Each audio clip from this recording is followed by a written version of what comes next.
The only credential that counts is Jesus says go. Yes. It's the sent. It's the sent. It's just go.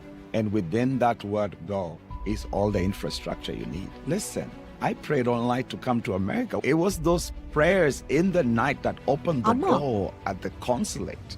I know how many people went to that visa place and they were denied, and I had to pray. And so that was, to me, that was a big one, which I needed to find, where does grace meet faith? When God releases you, he releases you into a prayer room. Come on. The word go is an invitation to come pray. We went to downtown Oklahoma City, removed our shoes, parked the van, and we walked barefoot around the city saying, we have come. Oklahoma City, your deliverer at the right. I'm going to say something. Every faith statement will be tested. We come into a city, and what keeps us going is the burden for the territory. If you don't have that, find that first. Don't try it, because the giants are going to kick you out. Everybody wants to pioneer. But if you don't have this burden that Apostle Marvelous is talking about, you guys, pack up. Go join a church. Go support an apostle. Because if you're not crying in the middle of the night for it, it's not your baby. Create a prayer altar, because the language that is being communicated within you is the language of the Spirit. Pick it up again. Therein lies the breakthrough. Therein lies the power. And therein lies the perseverance to push through the tough times.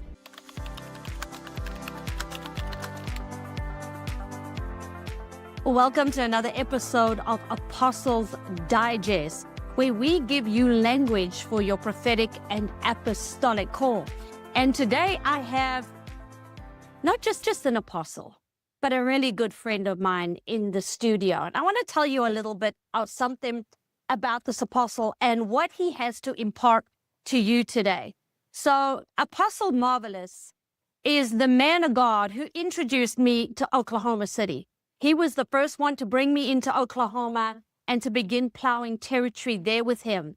But when we got on the phone, and you might not know this, Apostle, but when he got me on the phone to explain what he wanted me to teach, how he wanted me to teach, he earned my utmost respect, because he said this thing to me. He said, look, something you need to know about coming to minister in my church is that we're a team, and there are going to be other leaders there. And so if you're stepping up to minister and you feel like somebody else has got the word, or there's somebody else better equipped, don't be afraid to pull them in, because we're all going to jump in according to our grace. And I thought, oh my goodness, this is a man after my heart. And we just, one of those relationships where you just connect right away. Okay, he's an incredible teacher. So, I do have an affinity for teachers that teach deep. I mean, I could just sit and listen to Apostle Marvelous for hours. So you've inspired me, you've inspired our team. He is the pastor and apostle of Authority Church now with 2 locations. I heard you just opened up your second campus in Oklahoma. Yes. But guys, I need you to open your hearts and to grab what the apostle is about to give you. Because if anyone knows how to take territory in an unknown land to an unknown people with an unknown language and still bring the fire of God, it's this man right here. And for those of you apostles and leaders who've been sent and are facing your first pushback, you want to sit yourself down, you want to get out a pen and paper, and you want to make notes. Thank you, Apostle, for joining us on this podcast today. So honored, and I appreciate your friendship, you and your husband, Craig. And I got to meet your daughter. Thank you so much. I am happy to be here and looking forward to what God is going to do. Oof. Now, Apostle, you are originally from Kenya. And I said to you, no, seriously, God sent you from Kenya to Oklahoma, of all places in the world. Can you tell us a little bit about that transition? Yes, absolutely. So I started out as a worship leader, still lead worship, but that was mainly what I used to do. So I got an invitation to come to America to do, travel singing and leading worship. And so I showed up, and one of the states that I came to was Oklahoma. And then that's how I got to connect with people here. And so whenever I went back to Kenya after 6 months of touring, immediately I got to Jomo Kenyatta International Airport and I was, going to my home. I Mhm. had clearly the voice of God that I am sending you to America to plant a church. Wow. That, in retrospect, sometimes you don't know the weight of that, because it's happened and you're here. But at that time, I just, how do I go to America? Uh, what are the visa status? Wow. How do I stay in America? Like, now listen, I was not even a pastor preaching. My wife had never heard me preaching. How do I tell my wife that God wants me to go and plant a church in America? Like, it was just so, it was a voice in the midst of all kinds of impossibility.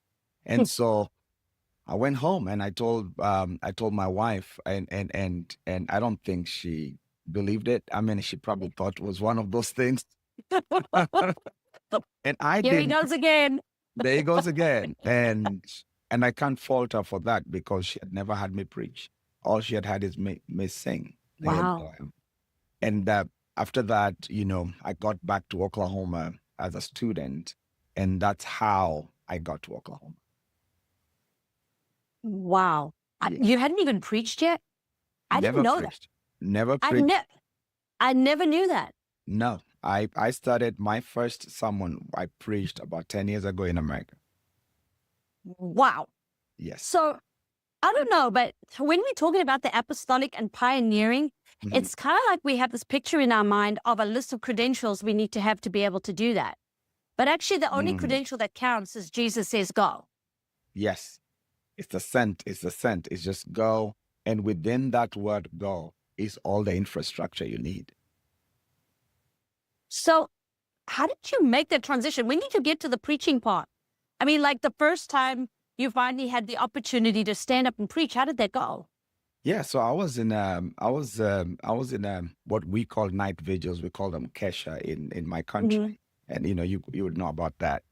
And so I was to sing, and the man of God. This is in St. Louis, Missouri. The man of God told me, "You're gonna sing and preach," and I said, "No, I don't preach. I sing." And then he said, "You're gonna sing and preach, and it's a night service." And I was like, "No, I'm gonna sing. Then call whoever is preaching. I don't preach." And then once I was done singing, the way you sing and then you open one eye and you're like, come, who's coming? Like, and then the man of God was like, you're the one. And I was just, and something just snapped and I just went into the word. And from that day, I made myself a believer that I can do this.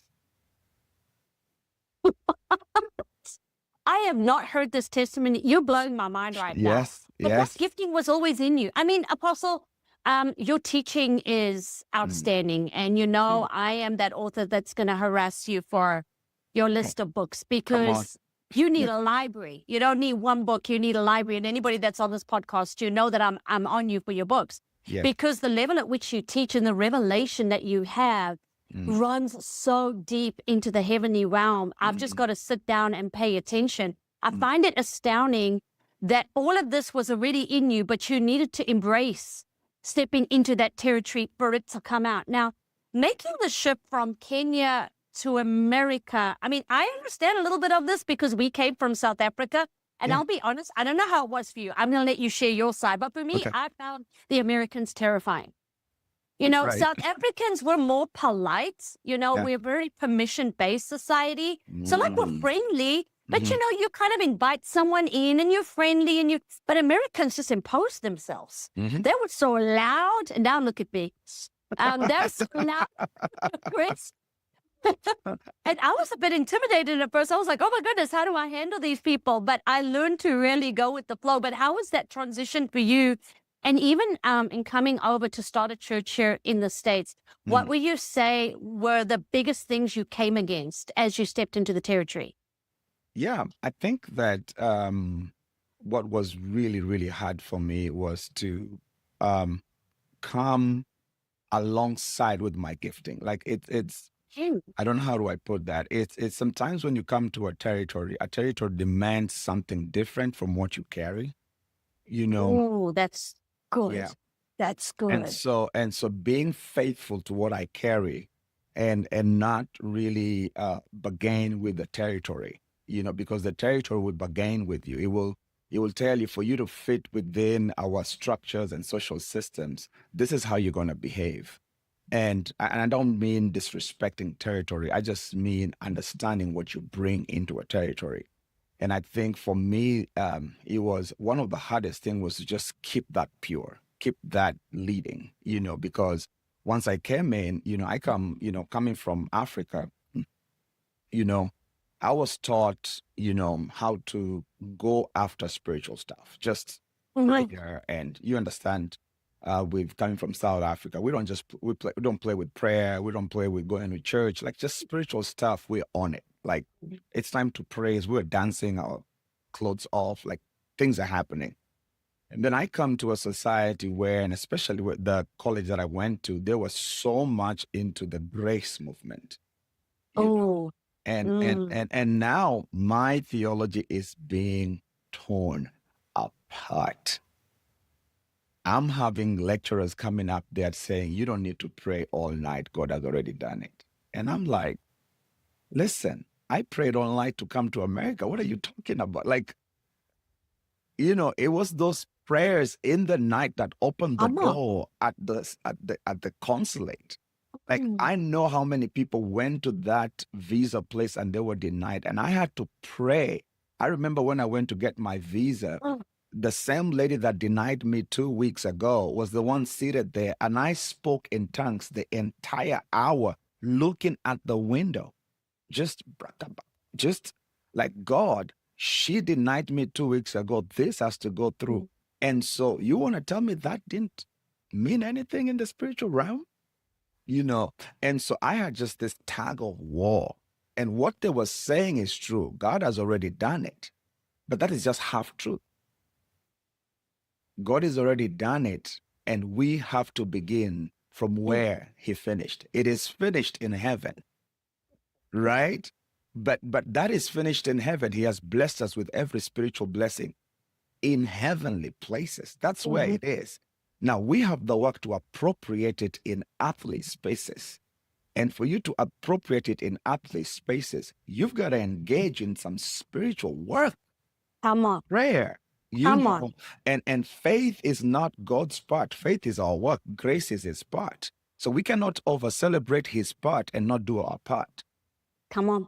And so that was, to me, that was a big one. I needed to find, where does grace meet faith? Because I knew without faith, it is impossible. Please Mm. God, the Bible says, he that comes to God must believe that he is, and that he is a rewarder of them that diligently seek him. That's in That Hebrews 11:6. And I know the scriptures, and you're trying to tell me to just fold my hands that he come on. did it. Come on. So yeah, that Oh was, my goodness. What you're saying is just, it's striking me. I had a podcast a few weeks back with Deborah. She leads the Next Gen Prophets. And she said something interesting, and you're echoing it. She said, Mm. you would think that when you go into a system or take a new territory, that it's the world that would come against you, that it's the world that would try and shut you up. come on. She said, I expected that the doctors, the nurses would come against me. She said, actually, they were the ones that supported me most. The warfare didn't come from the world. It came from my personal life. It came from my students. It came from people I knew. It came from the church. Mhm. And when we look at pioneering, and especially for those emerging apostles listening, and for those that, even as prophets, God's sending you to a new territory to pray something through. I love that you focused on prayer. Mhm. It's like you expect that the world's going to try and shut you down. That's where we expect the warfare to come from. And so we psych ourselves up for that. But, I love what you share about the visa situation. I want to hone in on that, because that, for anybody who's being sent abroad, that's a huge, huge part. Because before you come even in the smaller territory, you're actually doing warfare against the prince of that entire country to Yeah. just even get a key to unlock one door in his territory, right? Mhm. Yeah. And that's something that Craig and I certainly have faced multiple times. Now, every country we've had to go to, it's been intercession and prayer just for the visa, whether it was to Denmark or to the UK or to Switzerland or to Germany, because we're Africans, I'm sure you understand this, you have to get a visa for everywhere, right? Right. And so it's always been that warfare. But here's what's interesting. I feel like, and you can, share your side, that when we do that warfare at the higher level, those smaller doors do open to the world a lot easier. Afterwards, it's like your faith is built, your authority is increased, you have the key, and you can keep using it. But it's the pushback, guys, from the system. And there's some of you listening here today. Yeah. And God has sent you, but you're getting leaders, ministry leaders. You're getting those in your congregation or those peers of yours that are coming against your message, and you're beginning to doubt yourself because that's not where you expected the warfare to come from. What would you say to those apostles? Yeah, absolutely. And, you just articulated it very clearly because, if you're sent somewhere, here's what I say. When God releases you, he releases you into a prayer room. Come on. The word go is an invitation to come pray. And here's the mistake that a lot of people make is that they think the word go is to go and build a website. They think that the word go is to go and rent a storefront. No, the word go is an invitation into an intimacy and a prayer. Yeah. Because that word go, you don't know what is packaged into that word go. So when you're sent into a territory, you will do yourself good to find an altar or create an altar of prayer and let that word go articulate itself, but through prayer. Because a lot of us, we hear the word go and we go grab a book off our shelf of how to plant a church. And I get it. I get that part of study and knowledge. But if prayer is not leading that research, you're going to get a different blueprint because every go has a specific blueprint behind it. The way God sent me and the way he's going to send this person that you're listening to me right now, the way God is going to send you is going to be a different path. It's going to be a different blueprint. And so your go and my go is from the same person, but it's all different. And so what you need is that you have to interrogate this go. But you only do that in the prayer room. If you're not praying, if you're not engaging in the prayer room with God, you will not know the texture of go. So you will try and copy the next person. You'll go and reach out to the next person and try and copy them. You'll try, let me tell you this story. I went to Oral Roberts, and when God told me to start the church, I started reading about church planting. And I'm telling you, I'm at Oral Roberts University. I'm at their library, and I am reading all this book, and I'm confused. I'm confused. I'm just like, one book tells me you need to have a core team that you've worked with 1 year. The other book tells me you need to have some people who believe in you. And I'm just like, I'm alone, just me and my wife. What are you talking about? Nobody can believe in me here. Like, I just arrived. And then the Lord told me, are you going to listen to the books or are you going to listen to me? Wow. And I told God, I'm going to listen to you. He told me, go start the church. And we were living in Tulsa. Tulsa is about 1.5 hours away from Oklahoma City. And started a church in Oklahoma City. And when we started the church in Oklahoma City, now the first day we're supposed to start the church, we don't have a place to meet. We don't have anything. A lot. I told my wife, okay, so we're going to start the church because the church has to start. That's what God said. Come on. And we're going to go to Oklahoma City, and we're going to go to downtown, and we're going to park our van, and we're going to take off our shoes, and we're going to start the church walking around the city. And we went to downtown Oklahoma City, removed our shoes, parked the van, and we walked barefoot around the city saying, we have come. Oklahoma City, your deliverer has arrived. It has arrived. We walked around the city saying, we have come. We have come.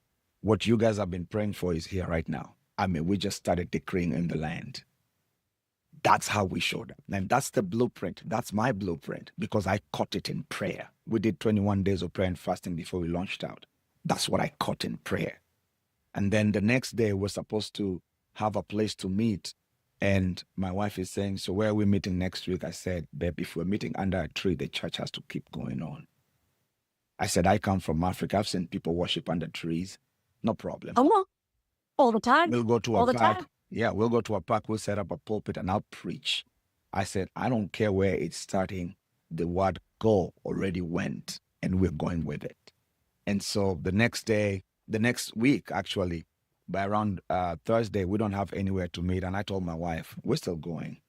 And remember, we're just two of us. We started the church, just me and my wife. And we were in Oklahoma City for 3 months. Just me and my wife meeting every Sunday. Mm. Every Sunday. Mm. Nobody came, nobody showed up, but we Mm. kept showing up. Your blueprint is different. And now listen to this. I'm going to say something. Every faith statement will be tested. Okay. Every That's good. faith statement, whatever you say out of faith that God has told you must be tested. Wow. And it is. Oh, and it is. Where did your first test come from? Our first test was my wife and I spending 3 months just by ourselves, driving 1.5 hours every Sunday to go and meet just the two of us for 3 months. Why didn't you give up? Because when we started the church is not when we started it.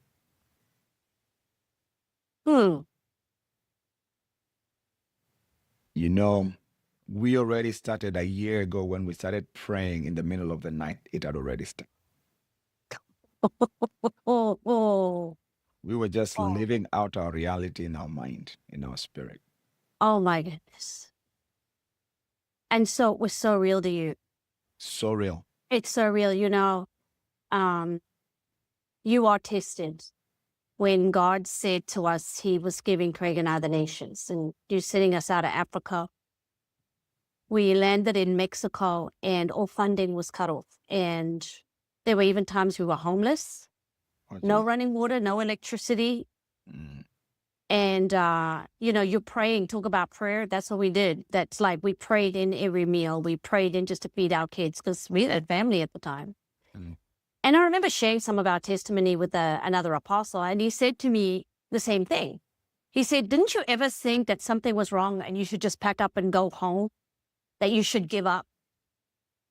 And I stopped to see how to answer his question, because just like you said, it was so real to us. It just never occurred to me to not push it. It didn't ever occur to me that we would stay there. It never occurred to me that it wouldn't happen. It's like when God sent Craig and I, we were so young. Sometimes I think maybe it's our youthfulness. I mean, at the time that I got the word to go, I was just like 21. And so, you know, maybe that was just it, that I just trusted God and we prayed it through, but we lived it.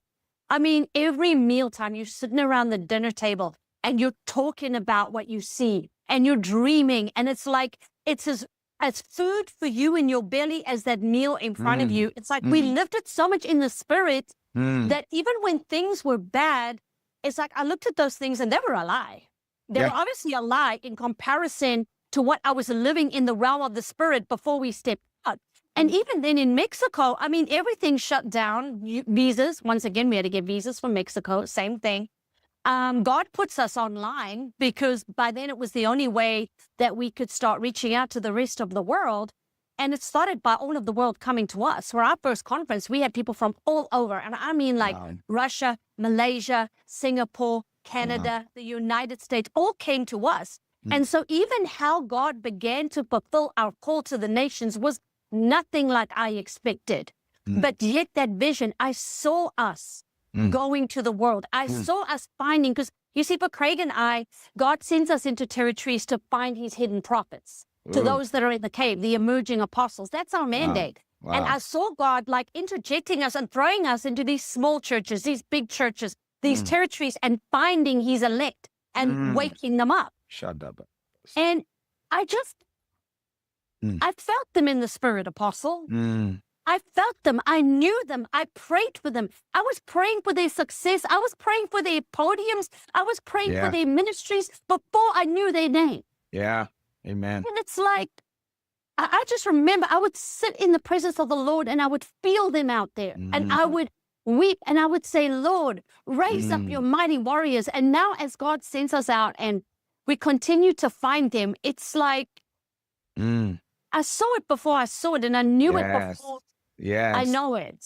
Yes. And that burden is what sustains you. Oh, you're just hitting a place. You're like striking with your testimony. You're hitting a part of me, probably the purest part of me. Jesus. How we walk that out, that we learn what not to do, Yeah. what to do. But if you don't start with that, with the nucleus Come on. of Come that on. blueprint birthed in your spirit through travail and prayer and weeping, I don't think you qualify. You don't even have what will sustain, because what sustains is a burden. So we are people of burdens.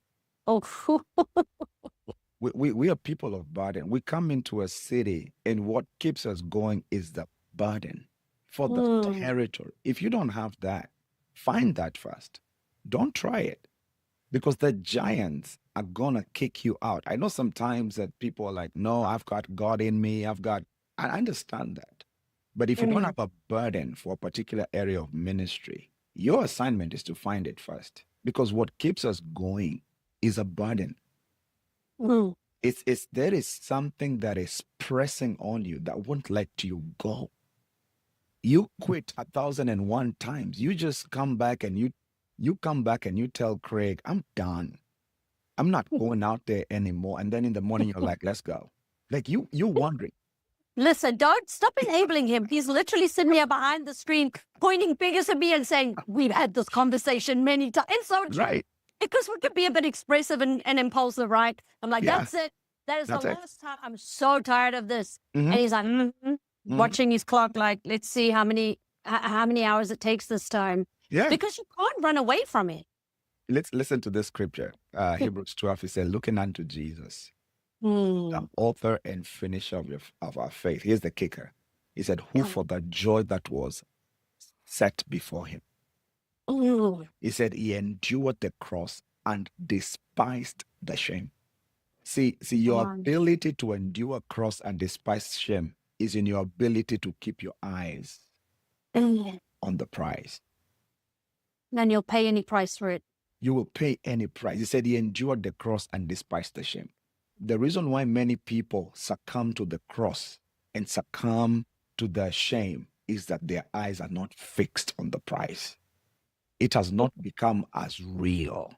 It has to become so real that people tell you you're going to crush. You're like, if I crush doing it, then that's it. I don't care. I don't care who follows me. I don't care. I'm going to go for it. I don't care what you say about me or how many doors are shut in my face. No. There's one person in this world that can deter me, and his name is Jesus Christ. Jesus. And if you have to go out there and do it on your own, and you lose. You lose people, you lose ministries, you lose opportunities, because everything that you saw will be tested. It will all be tested. Time and time again, it will be tested. But that's how you know it's gold. Because after the testing is done, I had this one time where, you go through shakeups throughout your process. And it was a one time where we actually did a lot of church planting in Switzerland. And the Lord brought that season to an end because he said to me, Colette, I actually didn't call you. Like, God called you to start churches. He said, that's not your mandate. You're to go find my pioneers. They're the ones that are starting the churches, right? He said, I didn't call you to start churches. So he pulled me out. I did enough to be able to teach on it, such as the nature of my mandate, right? But it was such a crushing experience because we let all these people go, all these ministries. We'd spent years and years investing in this foreign soil, and God had us let it all go. And I felt like my whole world was falling apart. And he brought me to Hebrews and he said, that which can be shaken will be shaken. That which is made of man, that's which remains. Right? So we know that which remains is of him. And the Lord said, Colette, once the shaking is over, what remains? And once the shaking was over, what remained was Jesus. What Yeah. remained was that burden, Apostle. What remained was that fire. Mm. No rejection, no abuse, no negative words, no loss, no financial struggle, no health struggle, no family struggle. Took away from that fire in you. And that's how you know it's God. Yes. He will finish the work that he started. It's his DNA in you. You can't work that DNA up. And, you know, pioneering and being an apostle is such a sexy term these days. Everybody wants to pioneer. But if you don't have this burden that Apostle Marvelous is talking about, you guys, pack up. Go join a church. Go support an apostle. Because if you're not crying in the middle of the night for it, it's not your baby. If you're not hearing its cries in the middle of the night, Jesus. it is not your baby. And when it is your baby, there is no amount of change that's too much for you. Yes. I just feel the weight. Yeah, and I'm telling you, listen, I like we started on the weight because nothing else has longevity. Nothing else has longevity apart from weight. The burdens of God is what keeps you on an altar. The burdens of God. And this, here's something you started out by saying you are about 21 when you started out. Yeah. This is what I want to tell somebody that's listening to me. And this does not negate people who are older, but let me tell you something. There is a beauty about being naive when you're called. Yes. There's a beauty. And the beauty of it is that you're willing to do anything and everything. Because sometimes when you're too structured and when you're too collected, you impede what God is saying. And I'm talking to somebody who's listening to me and you're saying you're young and you're like, can I go across the nations? Don't sacrifice your days of being quote, quote, naive, trying to look for understanding. Go anyway, so long as the burden is there. Because what is going to happen is this. Once you start grabbing on knowledge and then your soul becomes bigger than your spirit, you will never live out what God is telling you in your spirit, man.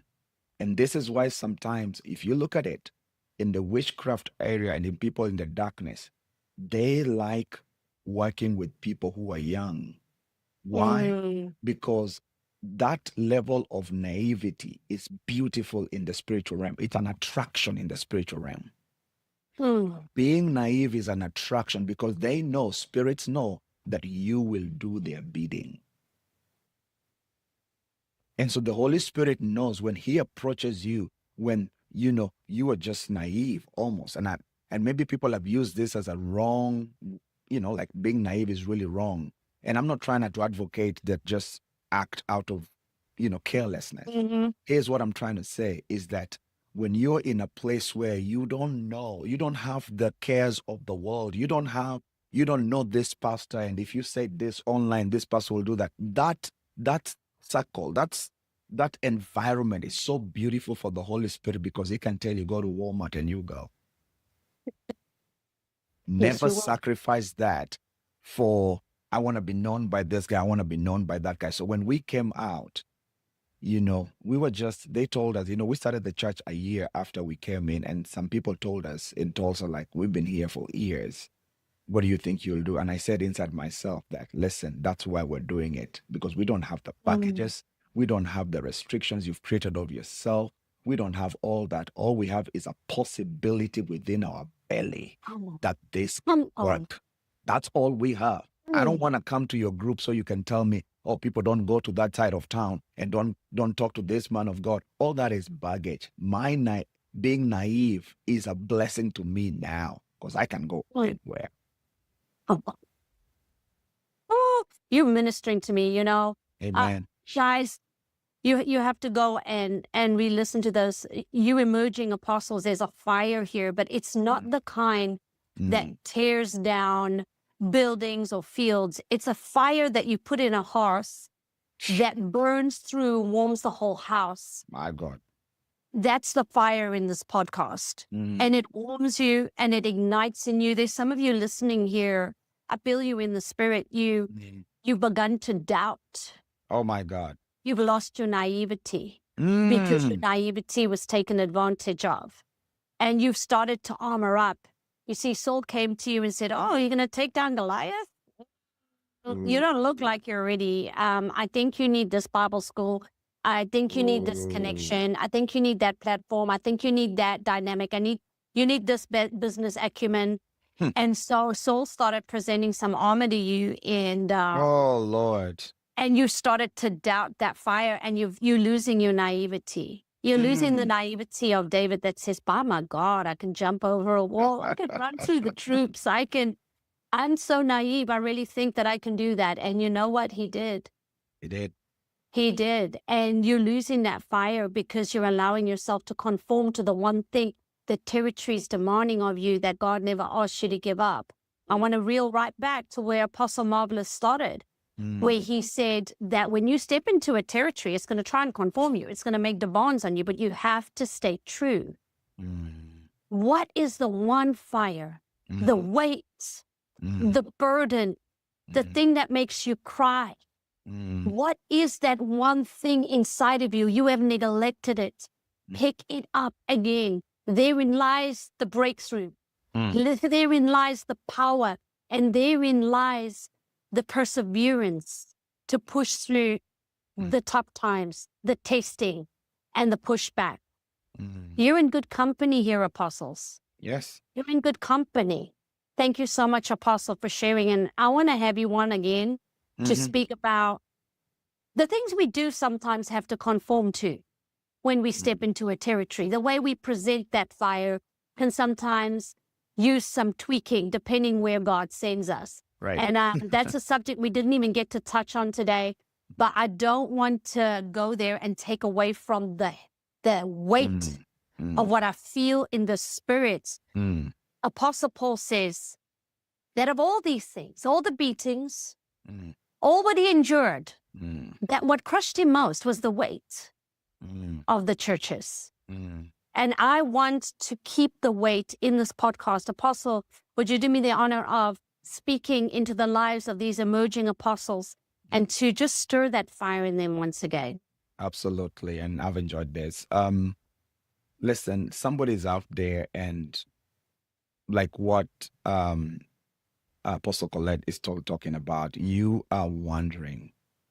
In fact, whatever is burning inside of you, if you listen to pastors, and this is not in a derogatory way, you just feel like nobody gets you. Nobody gets me. Nobody gets what I'm about. You know, this thing, I just believe it can happen. Here's what I want to advise you.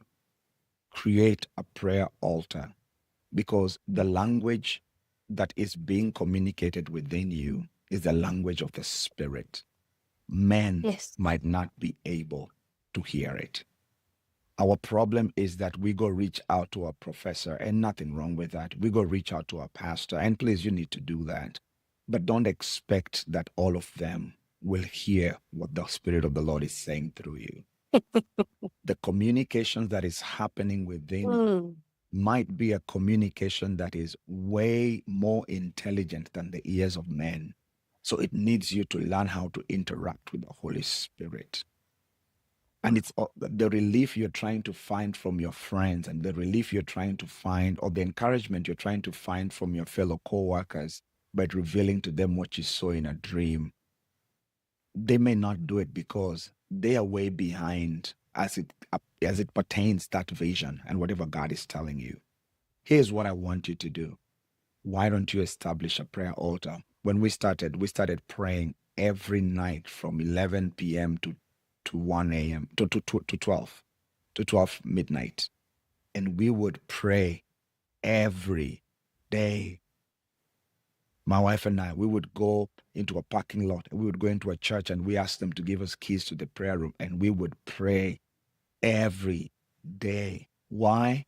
Because it's the only thing that would give me some sort of sanity of what I'm being. Only thing. And so I know you're out there, and maybe you're wishing that maybe if this man of God around my territory would know me, they may know you but not articulate what you're going through. Mm. So we're not trying to push Wow. people away, but I'm trying to send you to a place where that communication and that language will be made clearer inside of you. Bible says, like a fire shut up in my bone. You don't know what to say. You don't know who to talk to.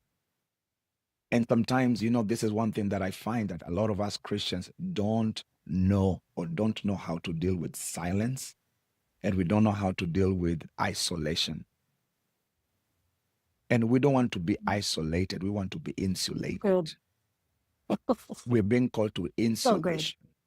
And many people don't go into isolation, go into insulation. Insulation in such that the environment does not affect you, but you're in the environment. And so stay with it. Stay with it. Now, there are a lot of things that maybe we'll come back and talk about how to execute the burden. Yeah. For today, don't leave the burden. Listen to me. If somebody wants to live your life, live, from your life circle, your friends and everything, let them leave. Don't let the burden leave. Mm. Because if the people stay and the burden leaves, the people will leave anyway. Mm. But if you keep the burden, the people will go around and one day come back to you and say, we didn't understand you. Now we do. Yep.